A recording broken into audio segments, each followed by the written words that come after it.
my butthole. Hey, and welcome to the Adults Corner. This episode, we have the lovely James Hackney with us today, who's a motivational speaker who has cerebral palsy and likes to pay for sex workers. But he also loves golf and lots of walks, and he's an advocate for creating awareness around bullying. An angel on earth. Yay! Welcome, James. Thank you very much for having me, ladies. I really appreciate it. Do you know you're the first male that we've had as a guest on our podcast? I'm very touched and very honoured. I wouldn't ask just any male. Trust me. I've got tears in my eyes. This is awesome. Sorry. Well, James, you make an effort to stand out from the rest with your consistency and commenting on Dana's posts and always showing your support and spreading positive awareness all over social media. And we just want to know more about you. Could you give us a little introduction? Yeah, sure. So I'm James. How I got cerebral palsy was I was involved in a very serious car accident when I was 2 years old. We were driving home from Brisbane to the Sunshine Coast where I live in 1983, and we were on the Old Bruce Highway, which is the Steve Irwin Way now, and they were doing. I'm trying to put this in simplest terms because I know we're shortened. So we're driving home. It was at a roadworks, and they were doing an exit sign off to the left, I think, what I've been told. And it was rainy, it was dark. Mum was driving. I was in the front passenger seat, in the baby seat with the seatbelt over me. My brothers and dad were in the back. Mum missed the turn off, consequently rolling the car down an embankment. My seatbelt snapped and I went out the front windscreen. In those days, seatbelts weren't strong and weren't regulated like they are today, and that's why the seatbelt snapped and I went out. I landed about 50 metres on the road in tar. They drove me. Dad had to get out of the car with a broken arm and get me.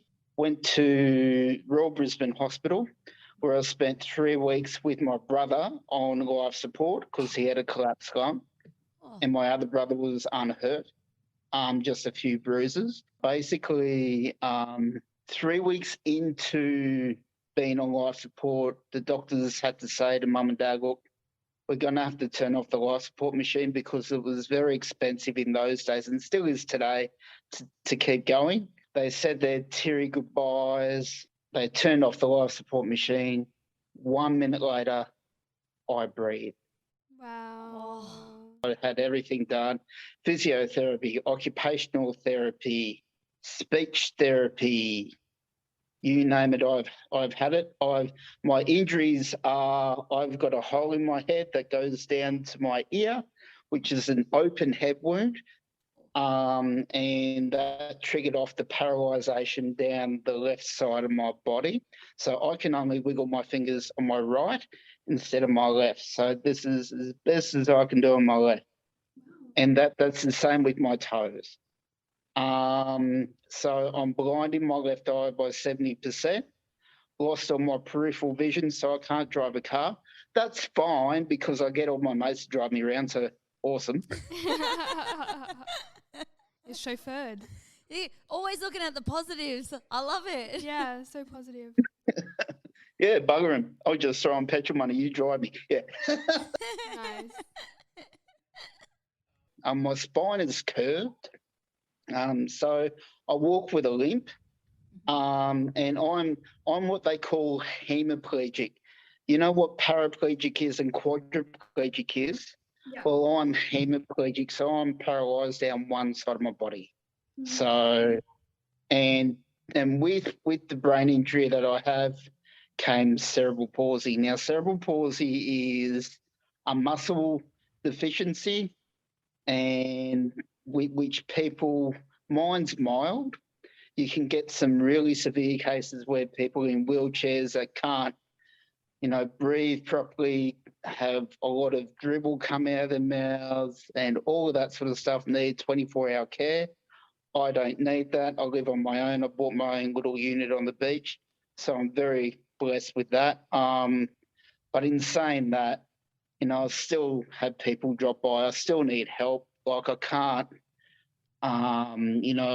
clean my own place properly, so I'll get a cleaner to do that, because try doing mopping the floors and doing the showers one-handed. It is impossible. And Look, also making my bed.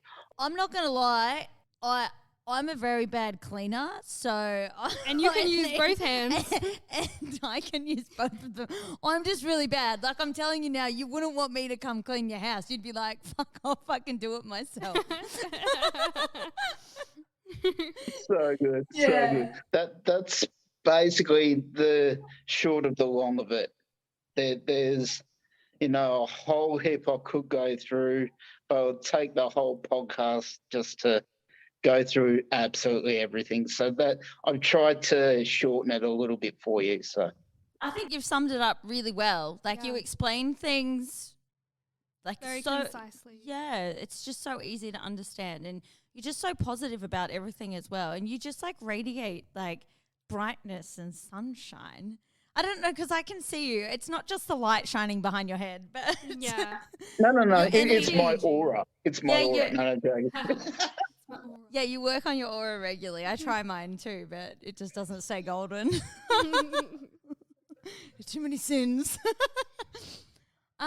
So wait, I also want to talk about in 2010, your achievement as being, the first male to be featured in Muscle and Fitness magazine?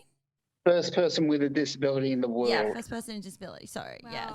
I'm a sporty person, so I was a professional athlete a while ago, and I did the 100 meters, and I nearly made the Paralympics, which is great, absolutely phenomenal.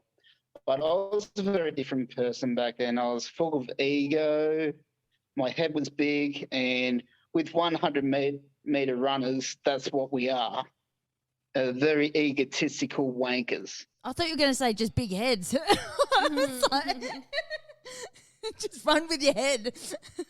Yeah, 100%. So I was doing all my stuff on Facebook, and I met this lady that said, "Would you like to be in Muscle and Fitness magazine?" I said, "Oh, I don't really want to tell my story," because I was still very I wanted to protect myself. I didn't want the story to be out there.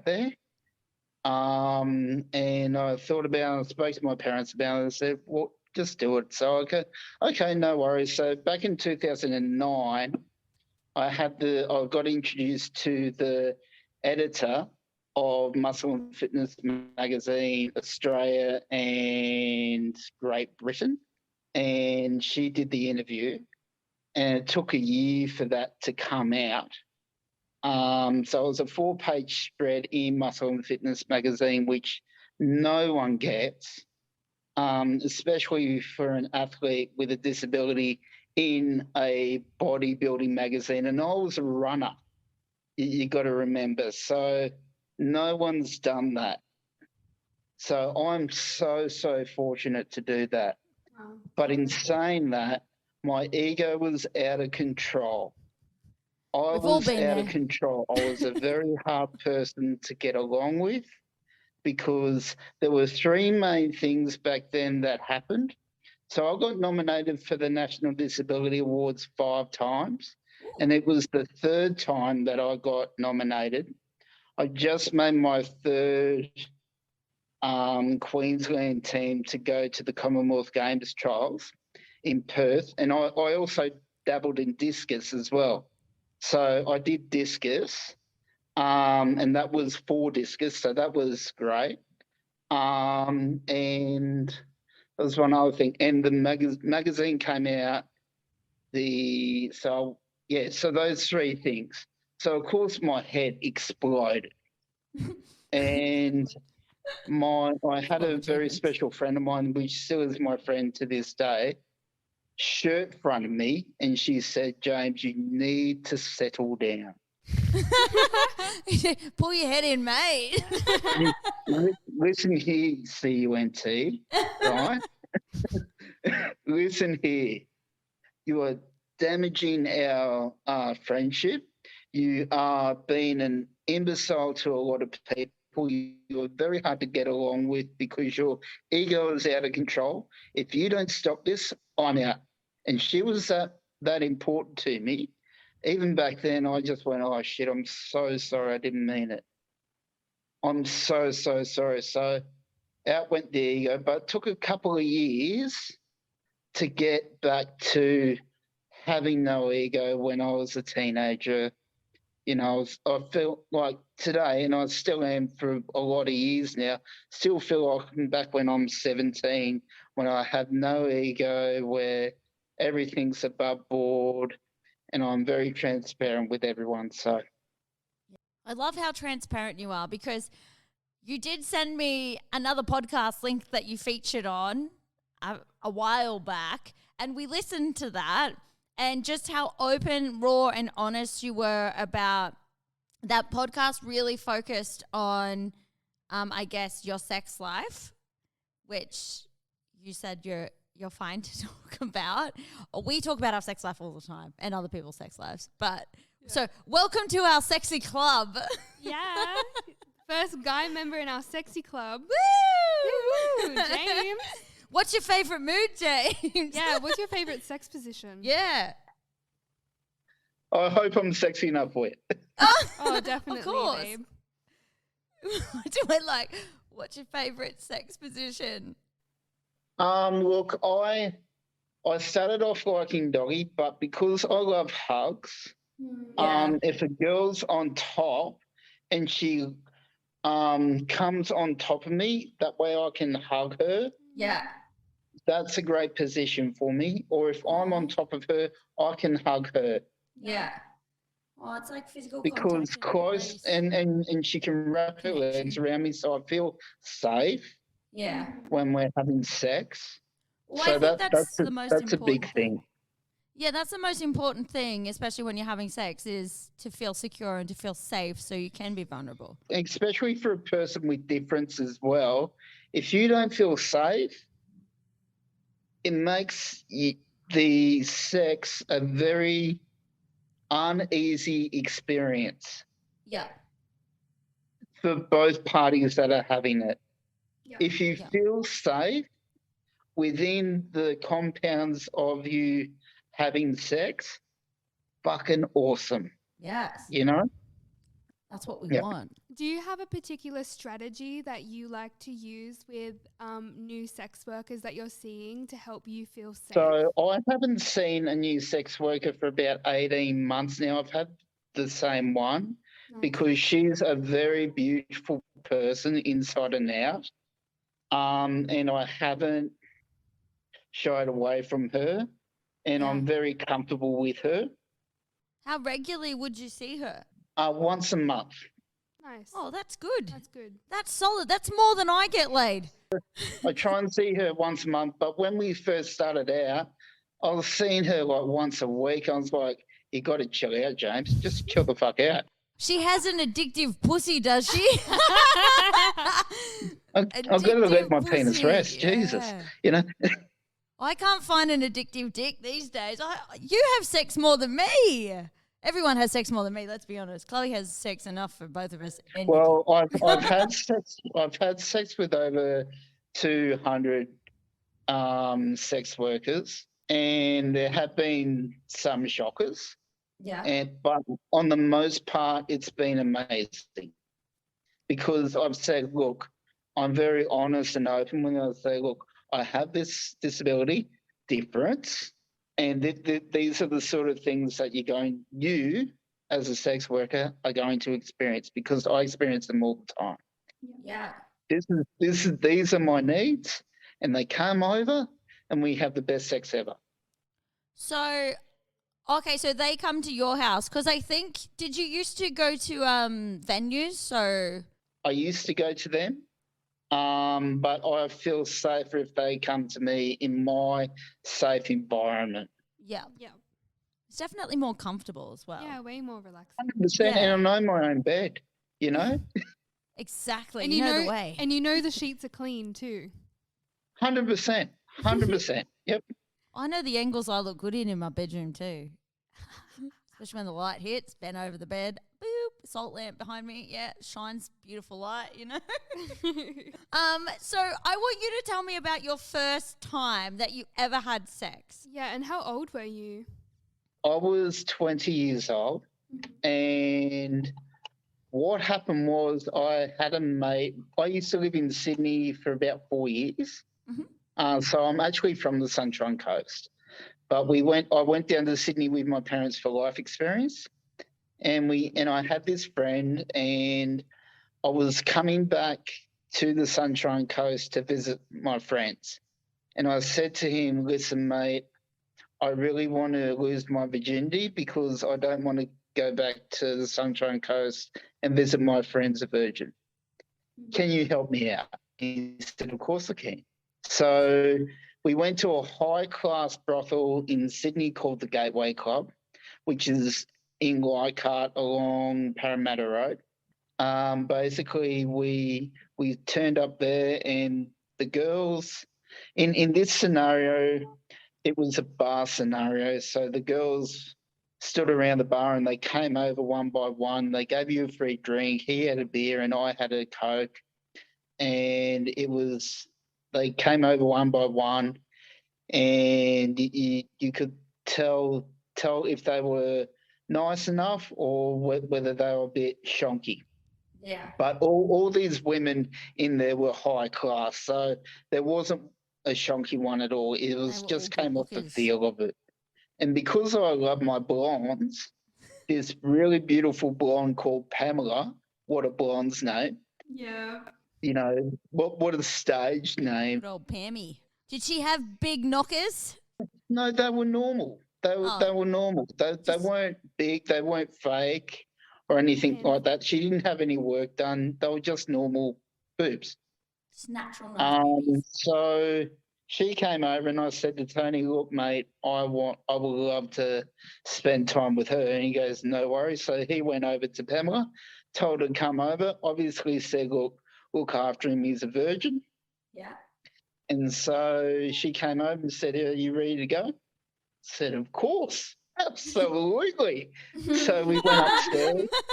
We went upstairs for about half an hour, and the time was getting near.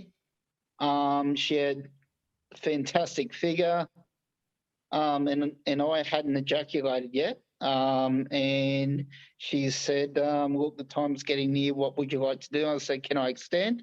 She goes, of course. I said to him, can you just go down and tell my friend that I've extended? She said, no dramas. So that happened. And I think he said, what a dirty bastard. I'd be like, what a stallion. Yeah. And we added the extra half an hour. It was fantastic. We finished. I came downstairs, had another shower, came downstairs, and Tony had the biggest grin on his face, and so did I. And that was it. Lost my virginity, and he said, how do you feel? I said, I'm not a virgin anymore. That's how I'm feeling. My experience wasn't as happy. Can I ask, was it as good as you were expecting? Or did you even have any expectations? I had bigger expectations, I think. It wasn't that great because I don't think anyone knows what they're doing when they lose their virginity. No. So for me, it wasn't that great. I can feel when I'm having great sex is when wasn't till about 5 years later. So I was like, I'm having great sex now. It wasn't until I made my first girl ejaculate was 5 years later. because I had hell of no idea what I was doing.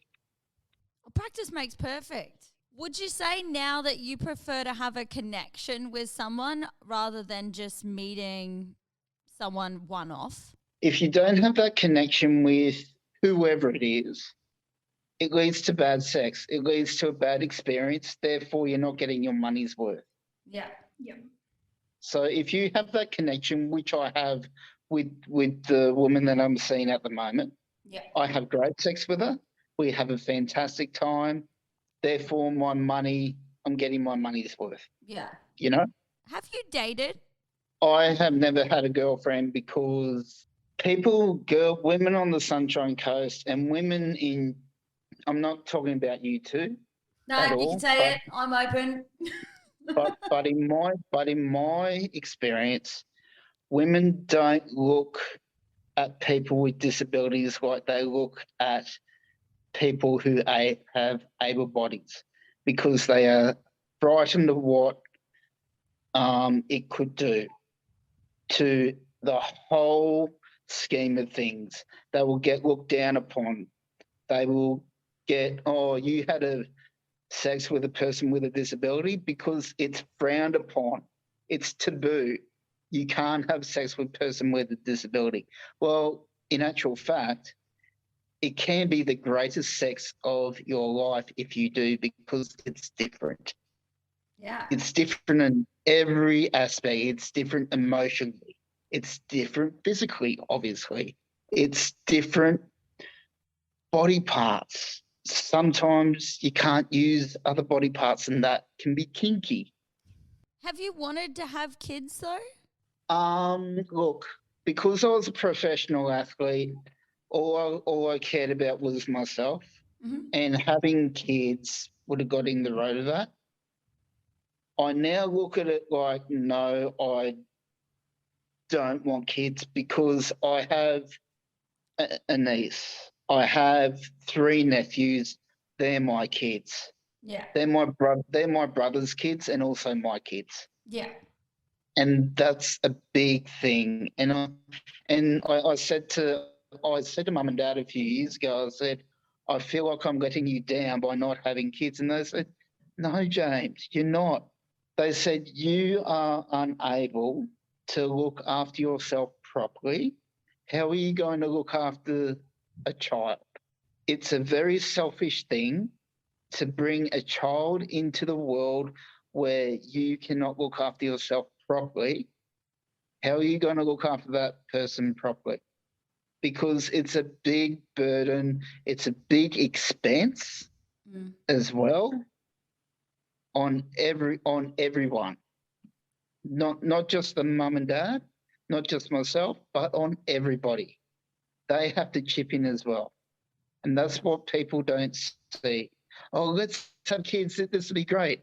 Yeah, but it costs over $1 million for their whole until they're 18. Who can afford that now? Yeah. I guess when you say that, at first when you listen to it, my initial response was oh, everyone's entitled to their own opinion.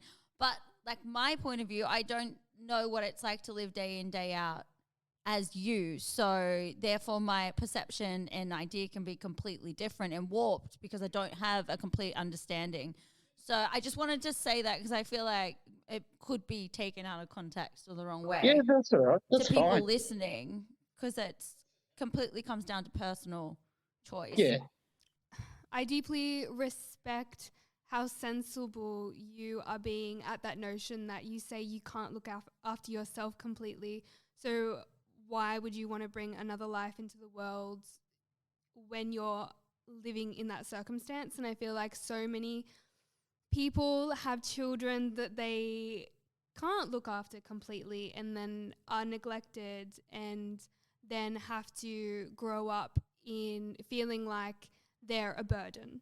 So I feel like you're doing a really good thing for humanity, and I respect that. Do you get to see your nephews and your niece often? No, so my nephews, one of them, the little one, he's 9. Yeah. He's Australian, and his brothers are Norwegian, and they live in Norway. No.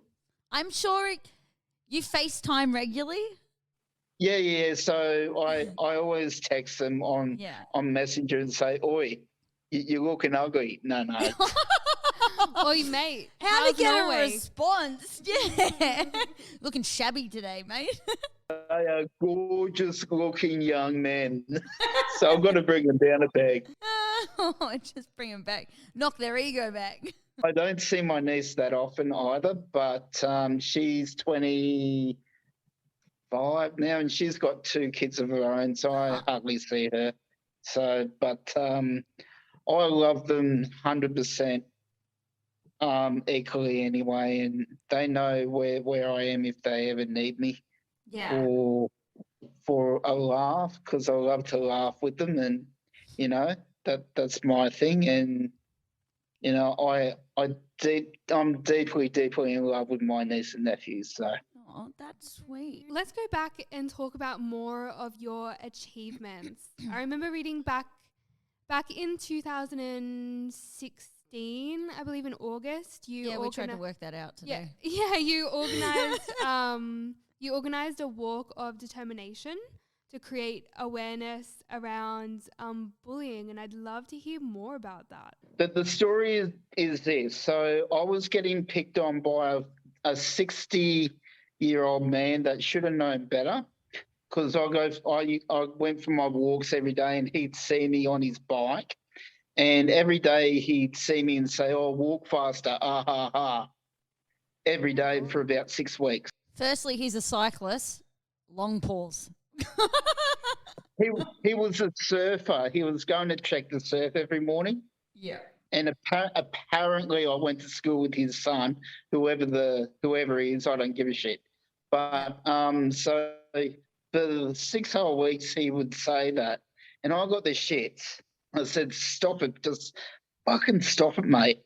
So I walked past the Alexandria Headland Surf Life Saving Club, and they got a little bar underneath the Surf Life Saving Club, and he was there having a beer with his mate, and he thought he'd show off to him, and he yelled out, "Walk faster, and I just had enough. I turned and I lost my absolute shit. Now, being a athlete and being protective of myself, I made an absolute scene for about 400 people in this bar, and they were just like, "Oh my God, what is happening here?" So then I did my walk because I was furious. So I just tried to calm down. So I got back home and I wrote a post. Please don't do this, listeners. Just chill out. So I wrote a post on Facebook telling everyone what happened. Now I'm friends with people in the media, and one of those friends is a very good friend of mine who is a host on a radio show up here in the morning, and she still is. And she got wind of it and said, "Do you want to come in and talk about it?" I went, "Absolutely." So I went in and I spoke about it very calmly, and I said, "This is what I'm going to do." I said this on the radio. I said, "This is what I'm going to do. I'm going to create a walk from Alexandria Headlands to Mooloolaba and back.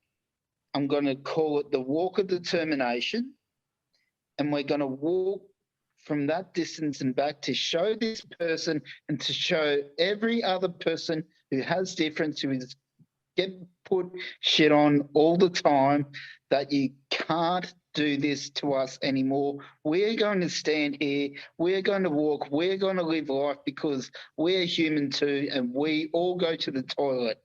We're like you." So I got flyers printed out. I was handing out flyers everywhere. I put flyers in cafe windows. I was talking to people about it. I was on the news a couple of times. I was in the paper. I was ropeable. I was so mad at this asshole. Then came the day, which was the Sunday. I was thinking, if 30 people turn up, I'm stoked. I'm stoked. So 30 people turned up, then 40 people turned up, then 100 people turned up, then 200 people turned up, then 400 people turned up. At the end of the walk, we got over 500 people walking with me over Alex Hill to Mooloolaba and back to show this clown, you cannot stop me. And they all wore your favourite colour too, didn't they? And they all wore my favourite colour, blue. So it was a Yeah. tsunami over the hill. It was unreal. I do have one weird question. It kind of goes back to sex. It's where my mind always goes, you know. Straight to sex. I've got one of those sexy minds. Anyways, you know when you go to an establishment or you're about to have sex with someone and usually there is a check for cleanliness or STI check. STIs, things like that. We know that it's common for workers to do that with clients, but considering you have regularly attended venues or seeing new people, is this something that you've adapted as part of your, I guess, checking? 110%. Sex health is really important to any other health as well. If you go to a doctor, you need to get your genitals checked as well as anything else. Pull down your pants and say, oi, doc, can you have a look around, please? Basically. And for girls, they just spread their legs in front of the mirror or bend over backwards. You've sort of already answered why you pay for sex, and that's to do with the societal conditioning around being intimate with people with differences. So we want to know, how has sex work improved your life? It's made me more confident within myself. If I wasn't having sex, I'd still feel like a child. And that's a big thing. I feel like I'm a man, and I am a man. I'm a 41-year-old man. No one with a difference should ever feel like a child just because they haven't had sex. Yeah. Or anything like that at all. Just because you got a disability, you are not a child. Yeah. You are an adult that can do whatever the hell you want.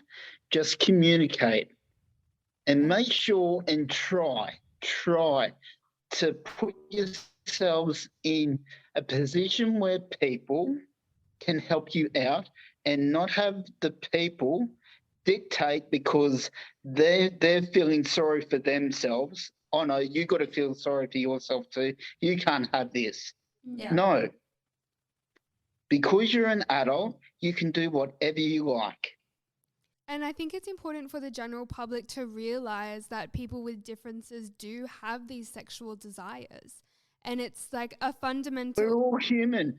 Look, it's penis in an ass, penis on penis, penis in a vagina.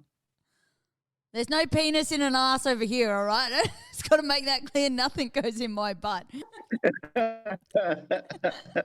I think that in the future, I would really love to see organizations who care for people with differences to integrate some sort of intimacy into their caring programs so that sex workers can come in and fulfill the needs of the people there, because it is such a fundamental human desire and everyone deserves intimacy, and it should be covered under Medicare. That's my belief. I 100% agree. And it shouldn't be a taboo subject. No. Sex is sex with everybody. Consensual sex. Sex for everybody. Everyone should have the right to enjoy sex because it's pleasurable. It makes you feel great. It makes the endorphins through your body go bazinga, you know? And that is fantastic. It's like walking on clouds. Makes me so You're happy. you're on cloud nine, you know? See, if I just got laid more regularly, I'd be happy all the time, James. This is my problem. Me too.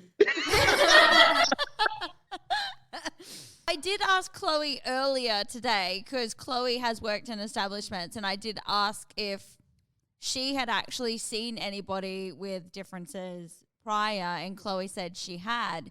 And I think it's great to get both point of views from someone who has been a worker and someone who's been clientele. That it's really great to see both sides and like what the process is. Do all venues accept? That's a good question. I'm actually not sure. I do know that not all venues are wheelchair accessible if the person is in a wheelchair, because I know that when I saw a client who had very severe MS, or it could have been cerebral palsy, I'm actually not too sure, but he was wheelchair bound and he had a feeding tube and he had a catheter in, and he was totally like dependent on the care of another. Like he couldn't lift his arms, he couldn't chew food, he couldn't eat. And our establishment wasn't wheelchair accessible, and the drama that it took to get this man in and out of the establishment was honestly probably a bit traumatic for him. But when he did come inside, he had a really good time, and this wasn't, you know, the normal like penis in vagina sex. This was like domination. It's like, I think people need to understand that people with differences do have these like kinky desires as well that needs to be fulfilled. And I was really grateful that he chose me and he felt safe enough with me in order to explore that side with him. 100%. And that's what it's all about. We're all very different in very different ways.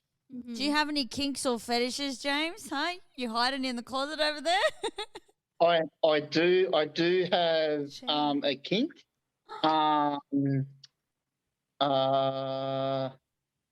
It's flatulence on a woman. No wonder he loves you so much, Dana. No.